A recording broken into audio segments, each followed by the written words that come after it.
Some games are good, some games are bad, some games are great, but what makes them so?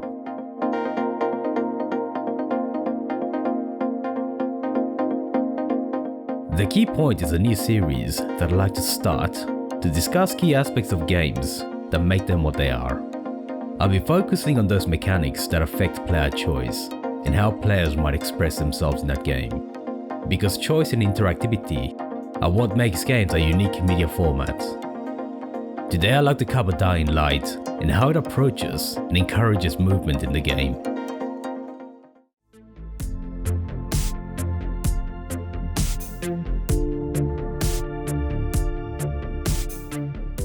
For those who might not know, Dying Light is a game developed by Techland, a studio in Poland, and was first published in 2015.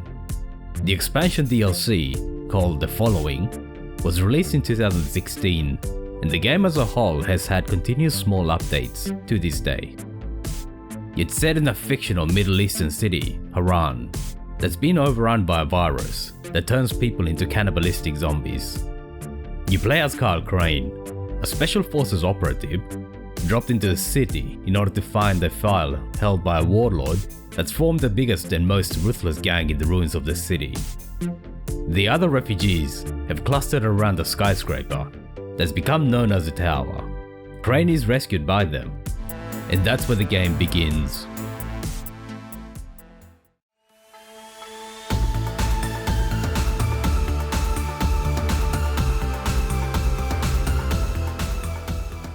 Dying Light is a game about parkouring. But what is parkour, you might ask?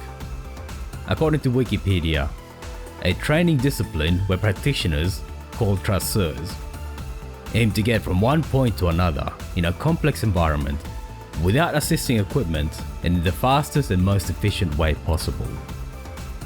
Before I go on, I should mention that there will be some minor spoilers about gameplay elements that you can come across as you progress in the game. You can, of course, run on the ground, just like any other game, but the game also has climbing as a base skill. As you accrue experience in parkouring activities, you'll be able to select perks like sliding and vaulting that allow you to traverse obstacles without slowing down. Listed like that, it doesn't seem that impressive. You also have running, climbing, sliding and vaulting in many games. So why is Dying Light's movement more interesting than those of other games? Oh yeah, I love that kick. The answer lies in the urgency built into the gameplay. In most games, you can take your time while climbing. The challenge isn't the climbing itself. When you travel, you might encounter enemies, but that's an occasional hazard. Most of the time, you're taking it easy, and maybe even admiring the environment around you. The infected are all over the street. So what does that tell you? Keep off the street. Dying Light flips that on its head because it adds zombies, called infected in the game, to the ground levels. So what, I hear you say? Zombies aren't unique to this game, of course, and just like many other games, they slowly shuffle around and are easily avoidable. Individual zombies aren't particularly difficult to defeat, and taking on one isn't that much of a challenge.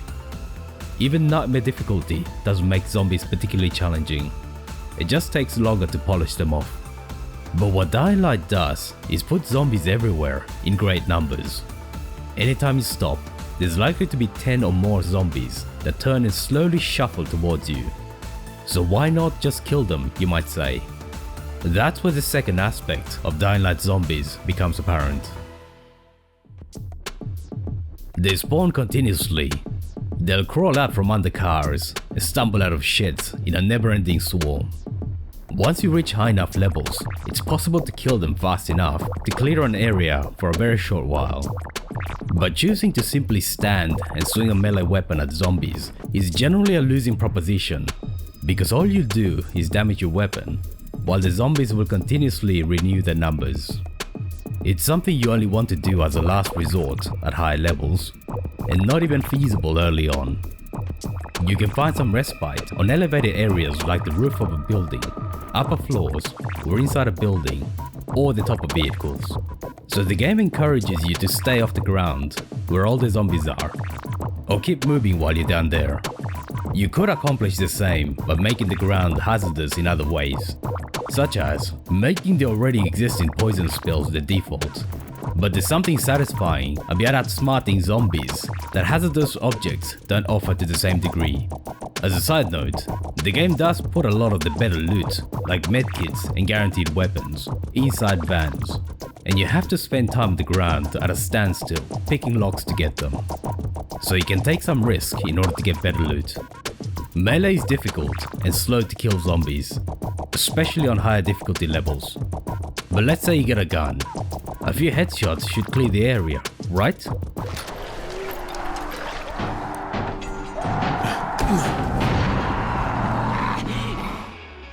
Dying Light has another type of zombie, called runners, that are fast and capable in melee combat. Shoot a gun and you'll hear a scream at the distance, as runners are drawn to the sound. Use a gun to kill the first few and you'll simply draw more. Again, you find yourself faced with the choice of either running or facing more and more enemies. The game design actively discourages players from engaging in combat with zombies. It's rarely worth it. No, what you should be doing is avoiding them. Early on, the easy way to avoid most zombies is to climb.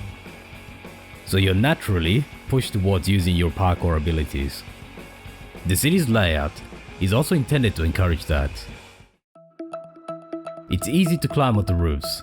There's plenty of multi-story buildings, awnings, balconies, air conditioning units, and other ledge-like protrusions allow you to climb most walls. They're also grabbable, so you can reach places that might seem at first too far to leap to. There's a level of verticality that most other games don't offer, and you're encouraged to make use of it. All of that is possible to do with just the basic abilities you start with. You're also offered unlimited choice in how you traverse the environment.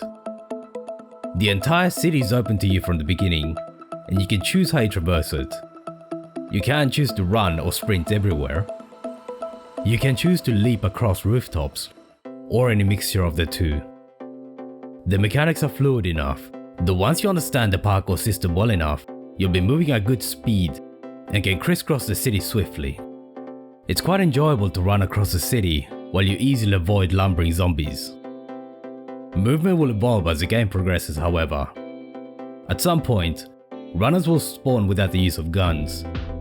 So whereas previously you could take your time as long as you were above ground level, now climbing too takes on urgency when runners are after you. This is equally encouraged by perks like Stomp that make elevation an advantage over zombies. Then the game will give you a grappling hook. From that point on, you'll be able to move around at will in a Spider-Man-like fashion, grappling across tall buildings without worrying about falling. It truly rewards progressing your skills over the game when you can fly across the city like this.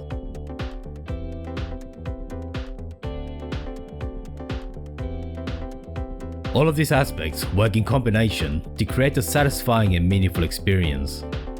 If the parkouring mechanics were not fluid, then it would become a chore to parkour.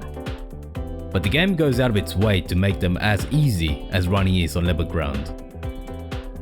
If the zombies weren't designed in the way they are, then you might not have the encouragement to learn the parkouring system. If there wasn't a plethora of climbable and leapable buildings, then you wouldn't have the opportunity to use those skills, and the choice of routes keeps the experience fresh. But put them all together and you have a traveling system that permits and rewards mastering it. And it's arguably the most satisfying aspect of Dying Light. Thank you very much for watching and listening. I'll be back next time to discuss another key point.